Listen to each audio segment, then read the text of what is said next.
Perfecto. Entonces, vamos a iniciar. Bienvenidos a todos y a todas a este taller de planificación y coherencia de la evaluación educativa. Espero que este ratito que vamos a estar juntos sea provechoso. No olviden hacer sus preguntas en el chat. Desde ahí podemos interactuar. Los animo a hacerlo y vamos a iniciar. Mi nombre es Karen Núñez Valdés, yo soy académica e investigadora del Instituto de Educación y Lenguaje de la Universidad de las Américas y también directora del Magíster en Docencia Universitaria. ¿Cuál es el propósito de este taller? Básicamente nos hemos reunido para explicar el concepto de planificación en reversa en el contexto de la evaluación educativa, identificando aquellos componentes que son claves de la planificación en reversa para lograr la coherencia en la evaluación. ¿Por qué he elegido este tema? Me parece que es un tema súper interesante que en muchas ocasiones eh, perdemos el foco de la evaluación cuando estamos planificando. Y eso significa que también le demos un segundo lugar a la evaluación cuando podríamos priorizarla en el proceso de enseñanza y aprendizaje. Ay, perdón, como que me adelanté.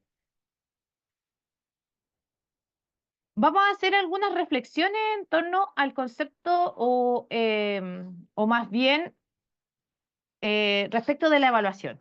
Hay varios autores que a ellos se los puse, está Brown, Shepard, Himmel, Salinas, y concuerdan que existe consenso sobre el qué y cómo se evalúa, condiciona los aprendizajes de los estudiantes y las decisiones pedagógicas que los profesores toman. No sé si se recuerdan de su época de estudiantes que uno decía, este profe me va a pedir pura memoria, me tengo que aprender todo de memoria. ¿Qué lectura estábamos haciendo en ese momento como estudiantes? La lectura era decir que el profesor iba a aplicar una evaluación estandarizada probablemente, donde me iba a pedir memorización, por lo tanto yo estudiaba en función de lo que se me iba a pedir en la evaluación. O también podríamos decir, este profe da puros trabajos, así que no hay que estudiar tanto porque hay que hacer trabajo, ¿ya?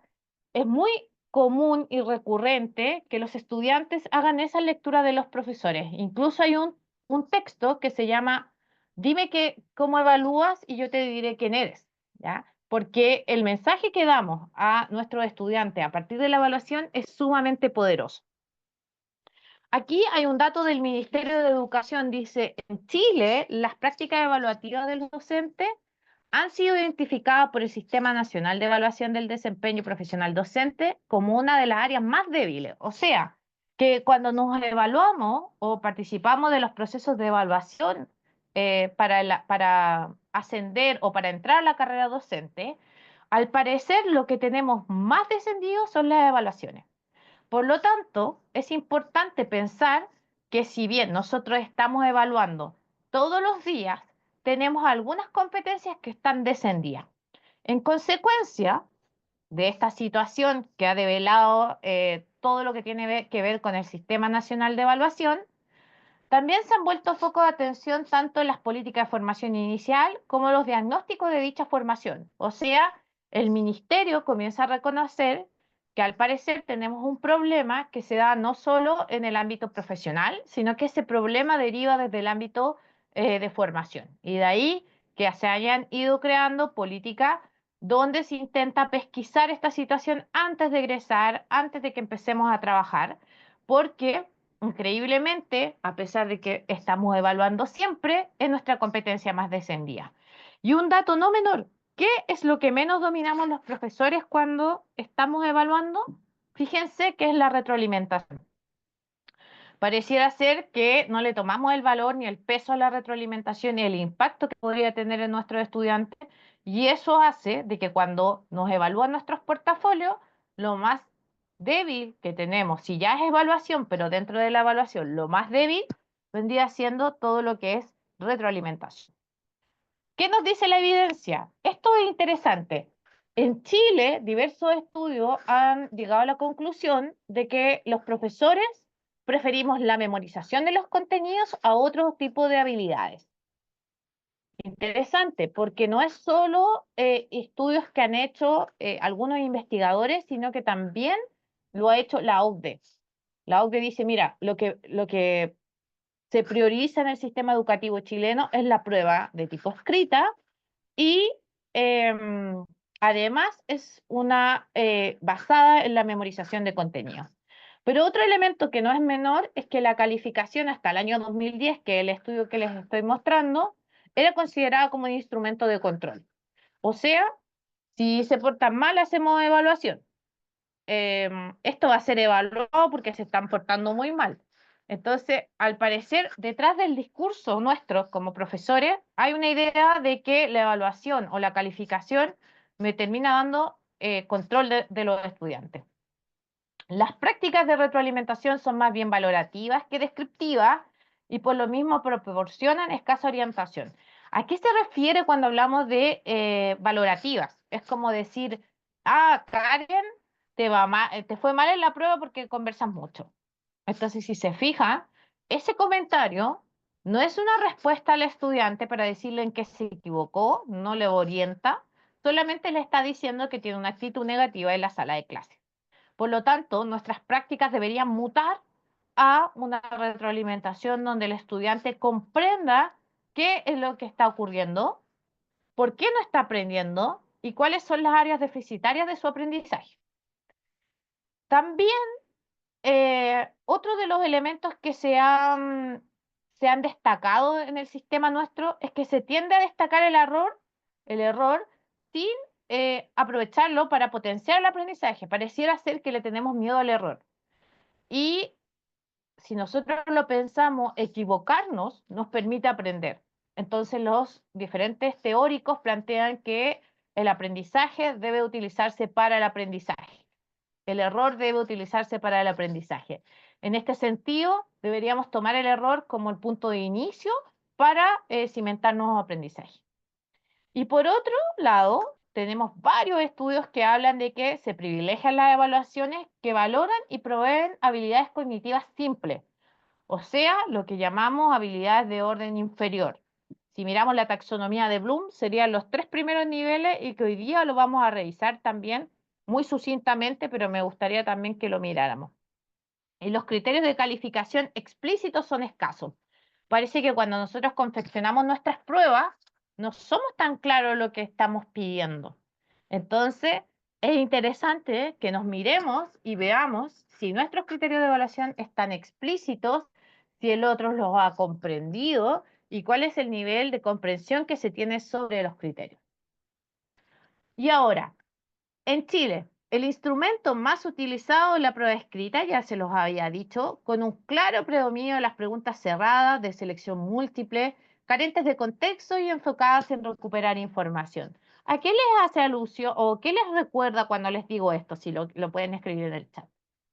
Los resultados de la Evaluación Nacional Diagnóstica señalan que, del desempeño profesional docente, señalan que los indicadores asociados a la evaluación de aprendizaje presentan muy bajo nivel de logro.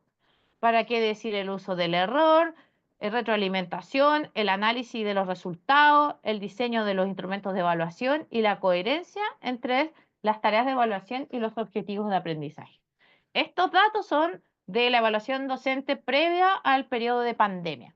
Aquí yo les puse una pregunta que dice, ¿qué elementos del sistema educativo chileno contribuyen a este panorama? ¿Se les ocurre algo que pueda contribuir a que seamos amantes del instrumento como la prueba escrita y que utilicemos preguntas cerradas? ¿Les recuerda algo? ¿Les recuerda algún tipo de evaluación que se practica en Chile? Si se fijan, las pruebas que nosotros utilizamos para medir a nivel nacional son de este tipo: SIMSE, PAES, la ENT. Son todas preguntas que tienen un foco más bien en lo que es la pregunta cerrada. Entonces, no es de extrañar que también en el contexto escolar nosotros utilicemos este tipo de evaluaciones. Ahora, ¿cómo podríamos trabajar la evaluación de una manera más integral y coherente con los aprendizajes? Yo creo que una de las principales respuestas sería la planificación de la evaluación. La evaluación debe estar planificada, pero no planificada en el sentido tradicional que nosotros conocemos. La evaluación debe ser pensada desde el inicio y no al final del proceso en el cual estamos desarrollando esta planificación. Aquí aparece un concepto que es súper interesante. El Mineduc dice que la planificación es un proceso sistémico y flexible, que se organiza y anticipa los procesos de enseñanza y aprendizaje con el propósito de orientar nuestra práctica pedagógica y apoyar a nuestros estudiantes a avanzar hacia el logro de los aprendizajes esperados u objetivos de aprendizaje propuestos en el currículum nacional. Esta definición que les estoy mostrando es del 2016 y es como la más actualizada que tiene el ministerio. O sea, la planificación es nuestra ruta, en nuestra guía, es algo que nos enseñan cuando iniciamos en la universidad de la importancia de la planificación. Y en este contexto, pensar la planificación en reversa, como como se plantea en el título de este taller, tiene que ver con pensar no solo el objetivo de aprendizaje, sino que en el mismo instante, cómo yo voy a evaluar ese aprendizaje. Ahora, uno de los conceptos que es clave es la palabra integración. ¿Qué significa esto? La evaluación debe ser parte integral o debe estar integrada en la planificación de la enseñanza. ¿Y a qué nos referimos? Primero, en la planificación, cuando yo estoy planificando, debería tener claro cuáles son los criterios de evaluación que van a orientar las evaluaciones que voy a practicar y cuáles van a ser las estrategias evaluativas para obtener información sobre el progreso de mi estudiante. En este sentido, lo que es de vital importancia es que yo tenga claro qué le voy a pedir a mi estudiante cada vez que comienzo a planificar. ¿Y qué debo tener en cuenta en este proceso?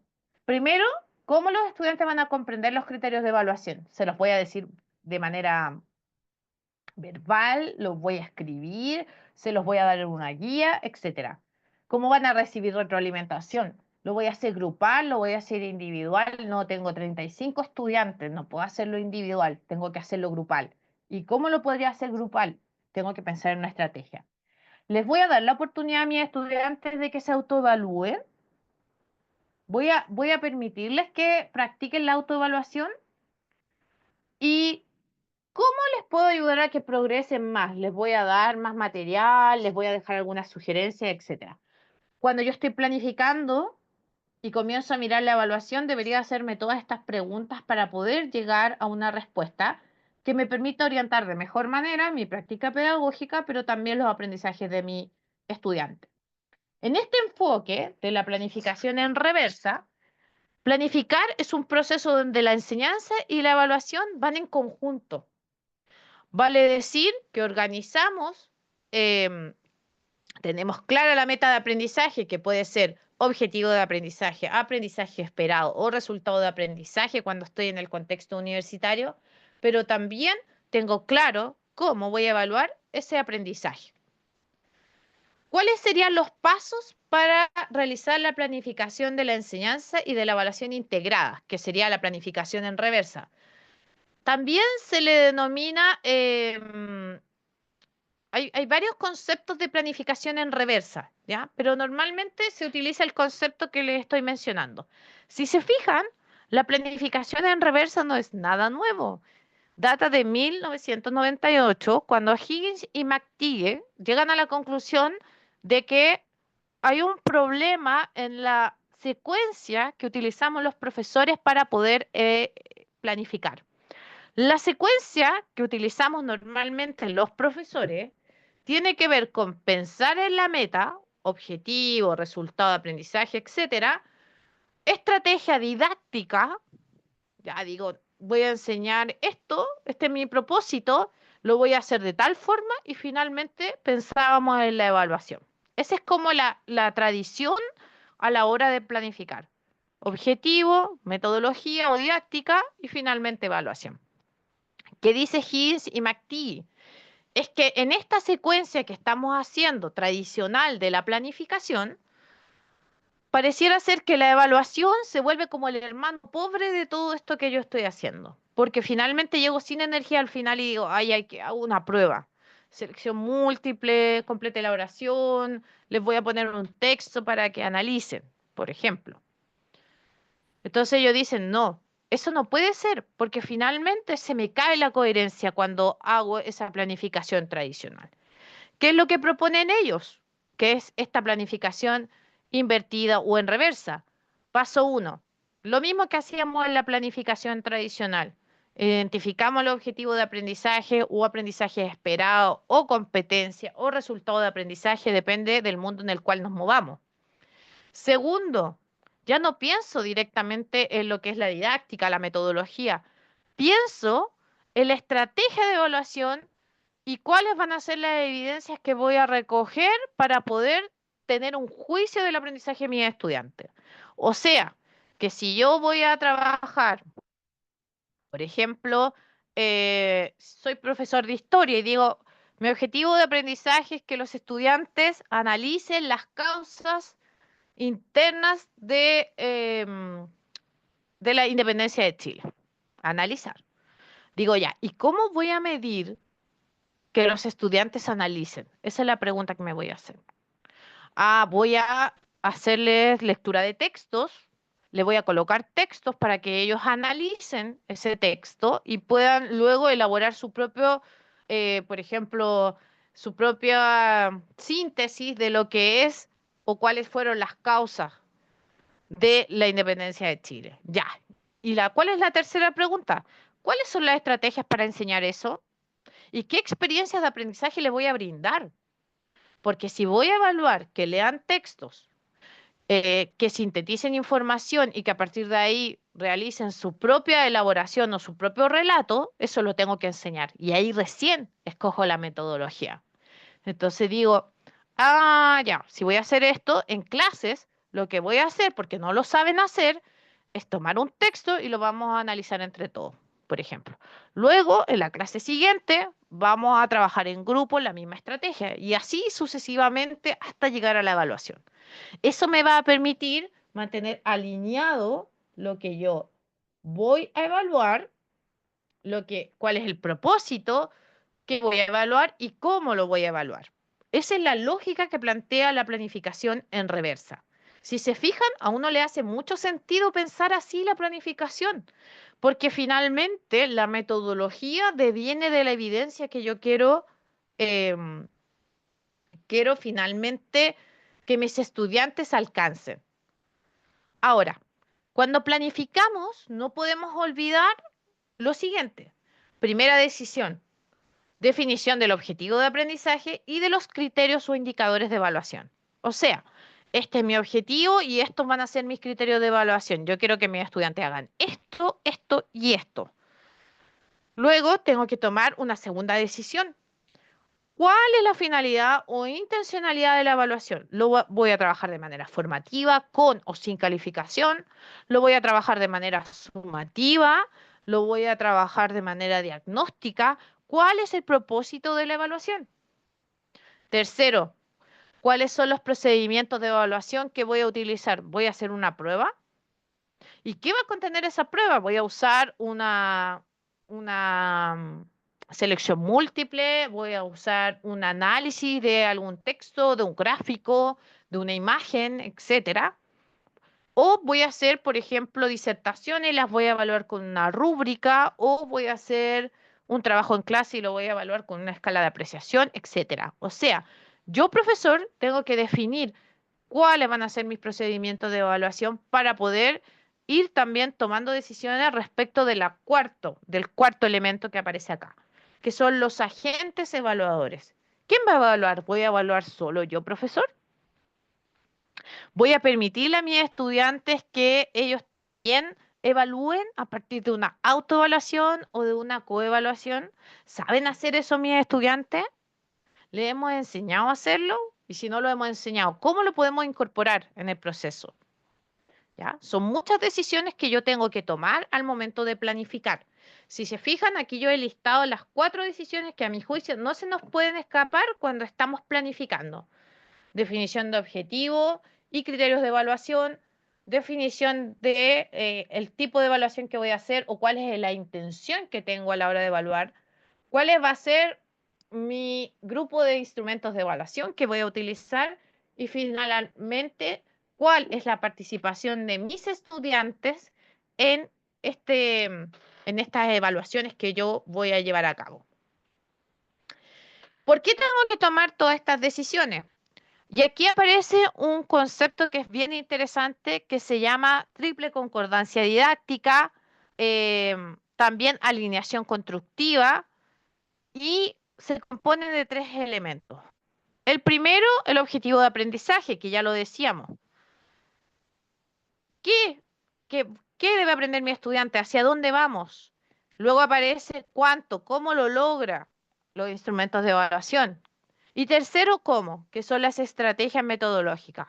Imagínense que usted, profesor, está enseñando literatura y a sus estudiantes todas las clases los ha animado a leer en grupo textos o fragmentos de grandes obras literarias, han trabajado en el análisis, han estado realizando fichas, porque su objetivo era que los estudiantes fuesen capaces de reconocer los diferentes géneros literarios y usted ha estado haciendo todo eso.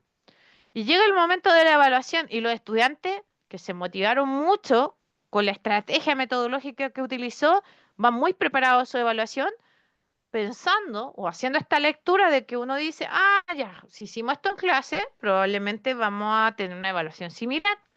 Y de repente usted llega con una evaluación de selección múltiple.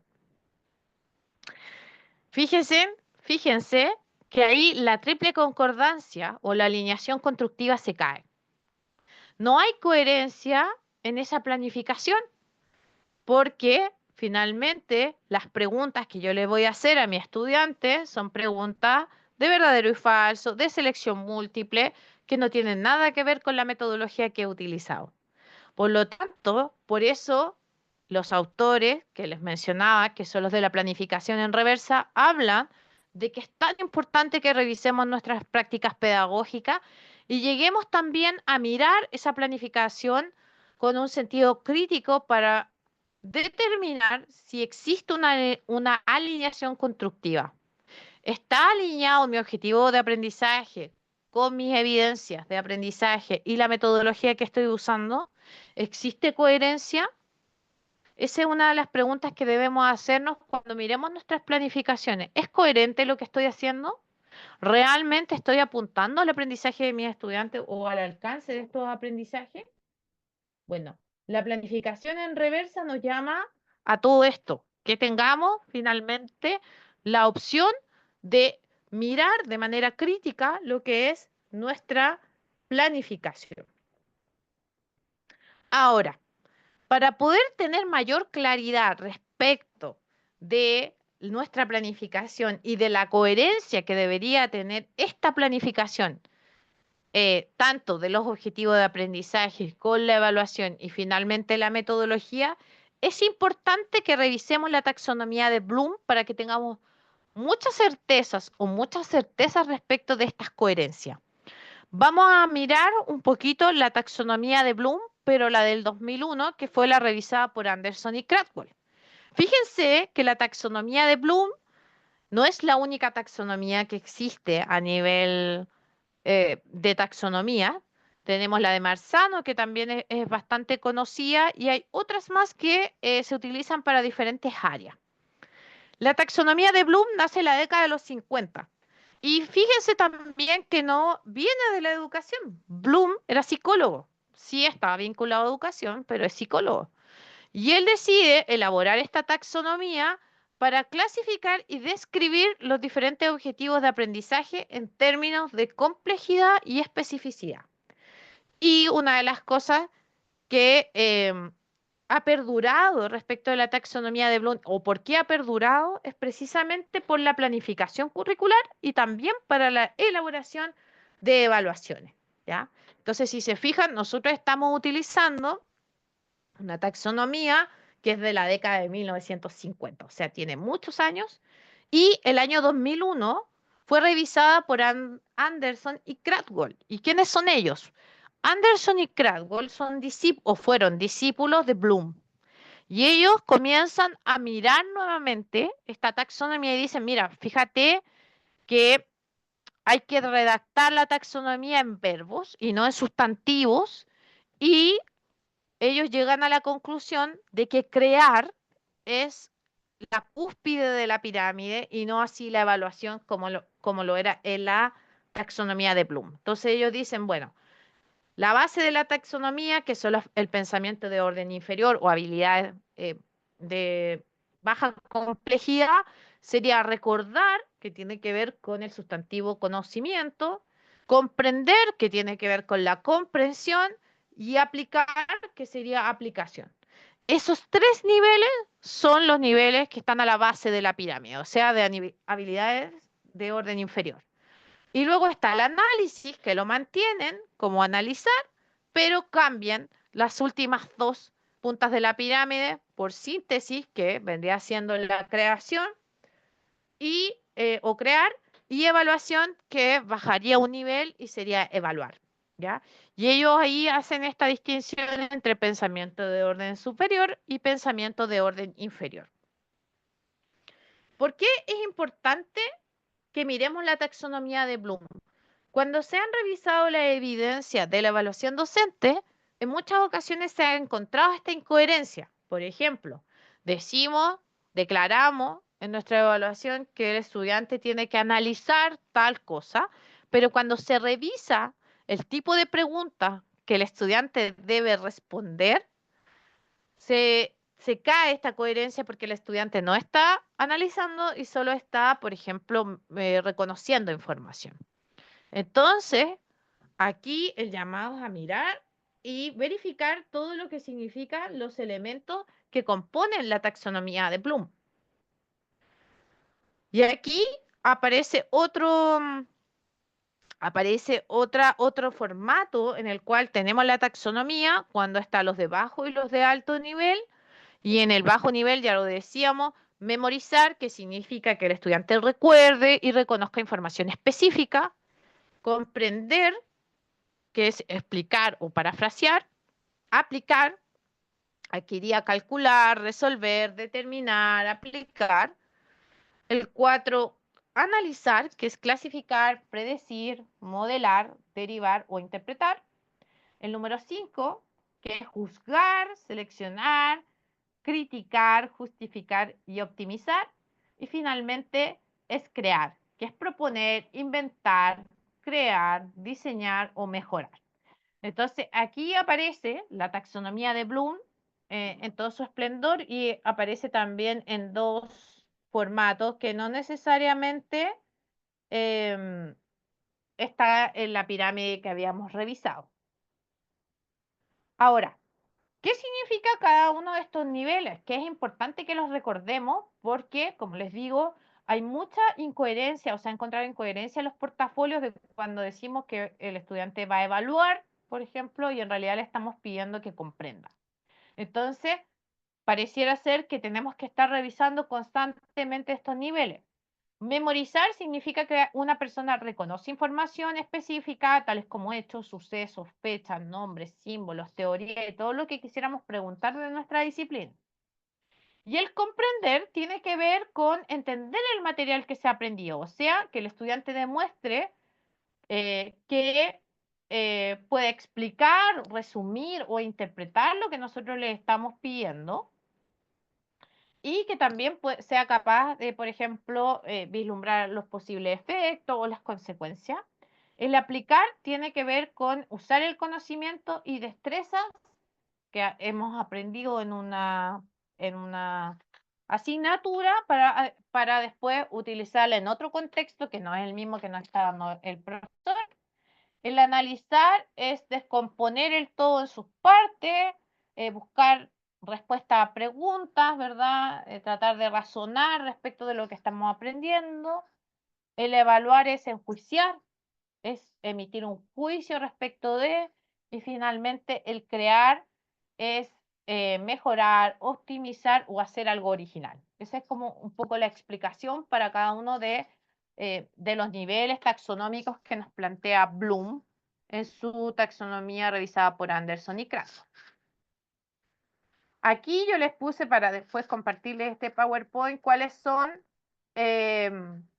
los niveles taxonómicos. Si se fijan, aparece memorizar, que es recoger información, y aquí están enlistados todos los verbos e incluso cómo deberían partir las preguntas que yo hago a un estudiante cuando quiero hacer preguntas asociadas a la memorización.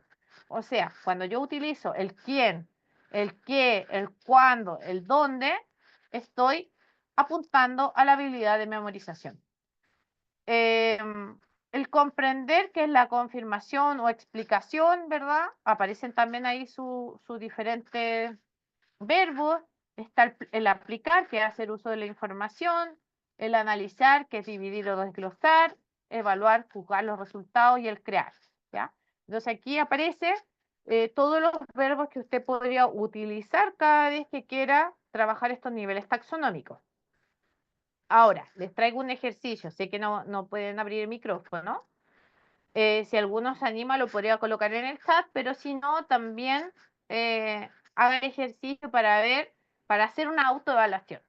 Y lleguemos a la conclusión si estamos entendiendo bien los niveles taxonómicos. Dice, interprete la siguiente imagen e indique a qué nivel cognitivo de la taxonomía de Bloom, que es la revisada, correspondería cada una de las imágenes. Tenemos ahí esto está en una forma gráfica.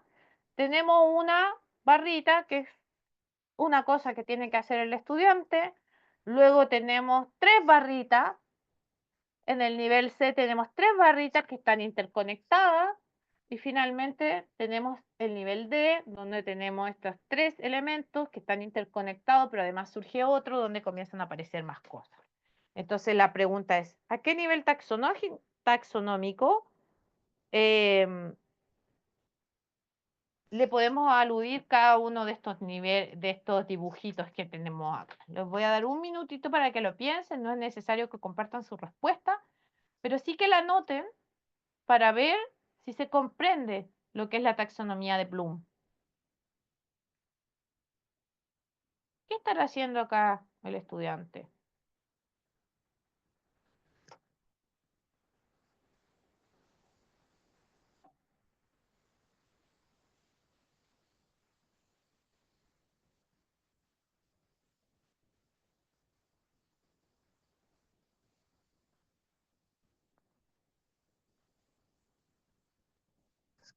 Perfecto, vamos a avanzar a ver si lo hicieron. Fíjense que el nivel 1 era memorizar. Es lo más simple que hacemos desde la perspectiva de la taxonomía de Bloom. Luego tenemos tres cosas. Entonces ya no es memorizar, tengo que comprender qué ocurre con estos tres elementos. Analizar, recuerden que eran las interrelaciones, etcétera. Y finalmente el nivel D era el nivel crear, porque luego de todo eso, yo lo que hago es hacer algo nuevo. Es interesante este ejercicio porque me permite determinar cuál es mi nivel de comprensión de las habilidades. Y aquí les traigo otro ejercicio. Dice, ¿qué habilidad evalúa cada uno de estos desempeños? 1. Escribe una carta con un tema libre. 2. Chequea la calidad de su carta a partir de una pauta dada en clase detectando fortalezas y debilidades. 3. Enumera las partes de una carta. Entonces, ¿a qué niveles taxonómicos o qué niveles taxonómicos están apuntando estos tres desempeños? Escribe una carta con un tema libre. 2. Chequea la calidad de su carta a partir de una pauta dada en clase, detectando fortalezas y debilidades. Y 3. Enumera las partes de una carta. ¿Qué objetivos habrá puesto este profesor?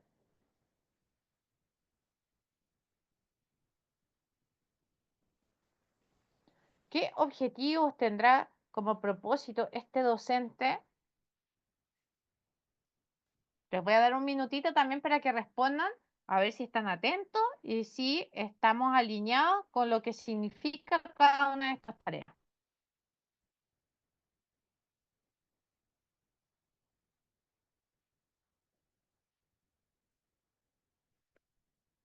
¿Qué habilidad evalúa cada uno de estos desempeños? Escribe una carta con un tema libre, chequea la calidad de su carta a partir de una pautada en clase, detectando fortalezas y debilidades y enumera las partes de una carta. Ahí me están apareciendo deditos, parece que ya lo hicimos, así que vamos a ir a mirar cuáles son las respuestas correctas respecto de esto. Escribe una carta con un tema libre, es crear.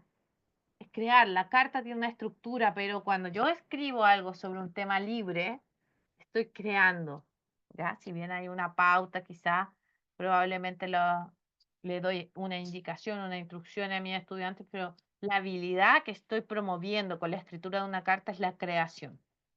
Chequea la calidad de su carta a partir de una pauta dada en clase detectando fortalezas y debilidades, evaluar. Cuando yo le pido al estudiante que él mismo mire su trabajo y que pueda emitir un juicio, lo que le estoy pidiendo es evaluar. Y finalmente, cuando le pido a un estudiante que enumere algo, le digo, en este caso, las partes de una carta es memorizar. ¿Ya? El ejercicio anterior era más bien abstracto y este es un poco más literal. O sea, yo tenía el desempeño que el estudiante debía realizar. Entonces, si se fijan, con una misma práctica yo puedo evaluar diferentes habilidades e incluso podría haberlas puesto en una misma evaluación. Podría partir mi evaluación como enumeré las partes de una carta, 2, escribe una carta con un tema libre, 3, chequee la calidad de su carta con esta pauta. ¿Se dan cuenta? O sea, la taxonomía de Bloom finalmente nos permite poder hacer ir graduando lo que queremos o nos interesa evaluar. Espero que le haya gustado este ejercicio, porque siempre, ay, perdón, porque siempre estamos tensionados por el tipo de evaluación que estamos haciendo y por las decisiones pedagógicas que tenemos que tomar. Por lo tanto, cuando estamos planificando, por ejemplo, incluso este mismo ejercicio que estamos haciendo, yo podría hacerlo en fase. Podría trabajar la primera sesión, la primera parte de una actividad, podría trabajarla enumerando y voy increciendo respecto de las habilidades. Para finalmente, por ejemplo, en la evaluación final, en la evaluación sumativa, pedirle al estudiante que elabore una carta de X persona y la respuesta de esa persona para poder, para poder establecer como una comunicación. Entonces, si se fijan, nosotros tenemos muchas oportunidades de ir trabajando no solo la evaluación en conjunto en la planificación, sino que también tenemos muchas oportunidades de trabajar diferentes habilidades que pretenden generar ese conocimiento de nuestros estudiantes. Bueno, y para ir cerrando, eh, voy a quedarme con 3 ideas clave. La primera es que la planificación en reversa permite incorporar la evaluación desde el inicio del proceso de enseñanza y aprendizaje y es una tremenda oportunidad para tomar decisiones respecto de la evaluación. No solo de cómo voy a hacer la evaluación, sino que también cómo voy a retroalimentar, cómo voy a incorporar a mi estudiante, cuáles son los elementos que yo quiero relevar en una evaluación, etcétera. Y eso también me va a permitir adquirir más coherencia con, mm, con la planificación en sí misma, o sea, objetivo de aprendizaje, evaluación y metodología. Estos 3 elementos siempre tienen que estar en conversación. No nos olvidemos de este concepto que es clave, que es la triple concordancia, la alineación curricular o simplemente la coherencia. Tenemos que promover en nuestras planificaciones la coherencia para lograr el aprendizaje de nuestros estudiantes. Lo segundo, la taxonomía de Bloom es una herramienta que nos permite alinear la evaluación. Efectivamente, yo debería tener siempre ahí mi taxonomía como a modo de recordatorio de qué estoy evaluando. Ah, en realidad no está mal evaluar la memorización. Lo que está mal es confundir la memorización con el análisis, por ejemplo. Eso es como el error, pero no está mal. Tenemos que evaluar todas las habilidades. Entonces, lo que tengo que tener claridad es qué tipo de habilidad estoy evaluando para que esta habilidad sea trabajada en mis estudiantes. Y finalmente, lo que les decía, tenemos que velar por la triple concordancia didáctica. O sea, tenemos que estar mirando de manera crítica nuestras planificaciones, qué es lo que estamos haciendo, es correcto, va a ayudar a mi estudiante, cumple con los objetivos que hemos planteado, etcétera. ¿Ya? Así que los animo a mirar sus evaluaciones, a mirar sus planificaciones de una manera crítica, para que podamos establecer una alta coherencia en lo que estamos haciendo.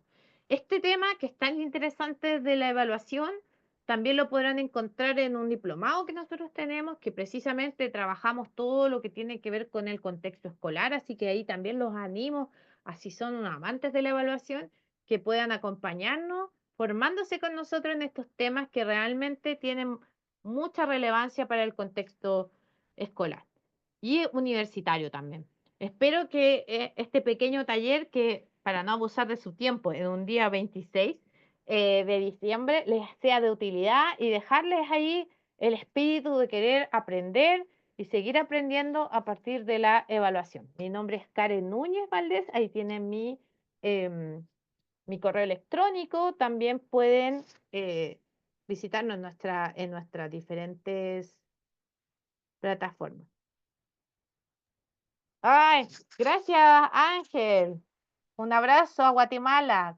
Hola, ¿cómo bajar esto a preescolares de 2 a 4 años? Elba, yo creo que es el mismo tratamiento que hacemos con otros niveles.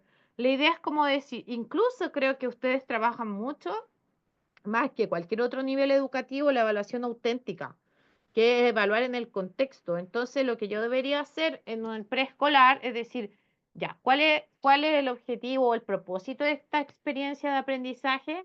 ¿Y cómo voy a hacer que mi estudiante, mi preescolar, me demuestre lo que va a hacer? A lo mejor va a ser un juego.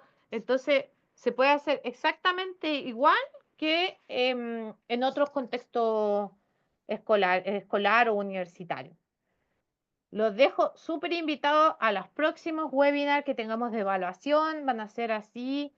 A educación física desde Chile. ¿Cómo lo bajo a educación física? A mí me gusta mucho el ejemplo de educación física. Por ejemplo, mi objetivo es que practiquen deportes grupales, por ejemplo. Estoy como pensando en algo de educación física. Entonces la pregunta sería, ¿cómo o con qué voy a evaluar que el estudiante practique o aprenda? No se me ocurre en este momento el objetivo.